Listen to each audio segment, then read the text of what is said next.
Pressure की वजह से, वरना इनका बस चलेगा तो ये चोरों के साथ कुछ भी करने को तैयार है। रिस्पॉन्सिबिलिटी कोई चीज़ होती है, इलेक्शन कमीशन जो होता है वो खुद मुख्तार होता है कि इनके अंदर भी जो चोर बैठे हुए हैं उनको हम बाहर निकालें और इस सिस्टम को भी क्लियर करें, क्योंकि ये सिस्टम क्लियर होगा तो दूसरा सिस्टम क्लियर होगा। तो जब इंसान का ईमान बिक जाता है तो वो आप कुछ नहीं कह सकते। अगर आपके साथ आपका दोस्त भी खड़ा है, आपका भाई भी खड़ा है, अगर वो बिक गया तो बिक गया।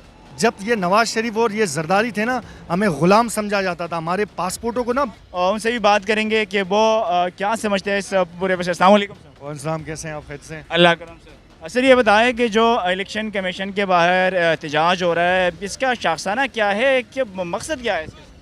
देखें यार, सबसे पहले तो आपको ये समझना पड़ेगा कि हम निकले हैं मुल्क के खातिर, ठीक है, बचाने के खातिर। जिस तरह इलेक्शन कमीशन ने जो डिसीजन पहले भी लिए हैं और हमेशा उन्होंने जो है, जो टप्पर है उनको सपोर्ट किया है। और आप जितने भी इनके डिसीजन उठा लें, इन्होंने हमेशा, जब हम गवर्नमेंट में भी थे तभी भी इन्होंने अगेंस्ट हमारे डिसीजन दिए।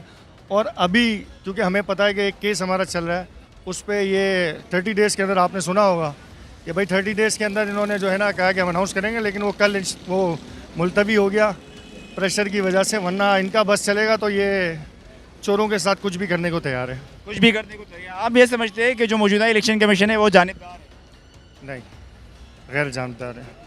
जानिबदार होता तो हम यहाँ नहीं होते। अच्छा। वो इसलिए कि रिस्पॉन्सिबिलिटी कोई चीज़ होती है, इलेक्शन कमीशन जो होता है वो खुद मुख्तार होता है, वो अपने फ़ैसले खुद लेता है, उसको किसी का प्रेशर नहीं होता। हालांकि वो वफाकी हुकूमत के अंडर में होता है, लेकिन आपने देखा होगा जब हम हुकूमत में थे, हमने कोई ऐसा इन पे कोई प्रेशर नहीं डाला किसी भी चीज़ का।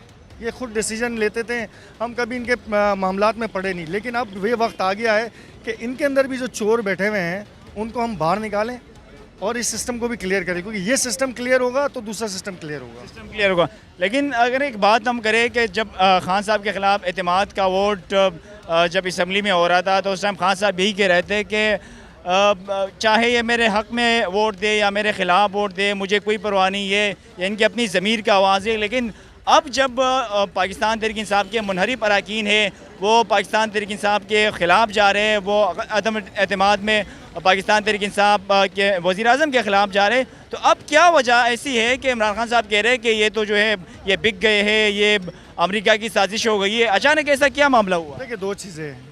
पहली चीज़ ये है कि मुनहरिक जो हमारे अरकान थे जो बिक गए, बेसिकली उनके साथ ये पैसा ऐसी चीज़ है कि इंसान का ईमान ख़रीद लेता है। और ये जो आपको पता है जरदारी माफिया है, इन्होंने हमेशा पैसों की सियासत की है। तो ये तो एक डिफरेंट सिनेरियो है कि भाई आप पैसों में बिक जाते हैं। ये हमारे जो मुनहरिक है ये पैसों में बिक गए हैं, और इनका सबूत आपने देख लिया होगा कि इस्लामाबाद में जिस तरह इनको पकड़ा गया, रंगे हाथों इनको पकड़ा गया। तो जब इंसान का ईमान बिक जाता है तो वो आप कुछ नहीं कह सकते। अगर आपके साथ आपका दोस्त भी खड़ा है, आपका भाई भी खड़ा है, अगर वो बिक गया तो बिक गया। ये बिके हुए लोग हैं। दूसरी बात ये है कि अमेरिका की साजिश, आपने खुद देखा कि ज़्यादा दूर हम नहीं जाते हैं, जो हमारे अमेरिका के सफ़ीर हैं उन्होंने बाकायदा इसको, अपने ईमान को नहीं बेचा। उन्होंने क्या कहा? उन्होंने कहा, किसने कहा है कि मुदाखलत नहीं हुई है या साजिश नहीं हुई है? ये बाकायदा साजिश है। उस पर जितनी जो हमारी मौजूदा हुकूमत है वो भरम हो गई, ठीक है। उन्होंने कहा कि नहीं, उन्होंने बाकायदा ट्वीट कर दिया कि भाई ये जो है ये साजिश है, ये मुदाखलत नहीं, ये साजिश है। ये साजिश की गई है इस गवर्नमेंट के ख़िलाफ़, इस गवर्नमेंट को हटाने के लिए, क्योंकि हम किसी के ग़ुलाम नहीं हैं। मैं ओवरसीज़ रहा हूँ, मैं 12 साल बाहर रहा हूँ। आप यकीन करें, जितना ओवरसीज़ को प्रॉब्लम होता है किसी को भी नहीं होता है। ओवरसीज़ को, जब ये नवाज शरीफ और ये जरदारी थे ना, हमें ग़ुलाम समझा जाता था। हमारे पासपोर्टों को ना, हम अगर अपना ग्रीन पासपोर्ट लेके जाते थे ना, हमारे ग्रीन पासपोर्ट को साइड पे कर दिया जाता था। हमें लाइनों पे इस तरह जलील किया जाता था। लेकिन जब इमरान खान साहब आए तो ओवरसीज़ से आप पूछें, आज फ़ोन करके कोई दोस्त आपका बाहर, वो आपको बताएगा कि आपके पासपोर्ट की कितनी वैल्यू है और लोग आपकी कितनी रिस्पेक्ट करते हैं जब इमरान खान साहब आए थे। तो ये बहुत सारी चीज़ें हैं जो हमें चेंज करनी, और इंशाल्लाह हम उसको चेंज करेंगे। लेकिन अमेरिका तो ये भी कहता है कि हम जो है पाकिस्तान की खुद मुख्तारी का इज़्ज़त करते हैं, हम पाकिस्तान के अंदरूनी मामलात में कोई दखल अंदाजी नहीं करते।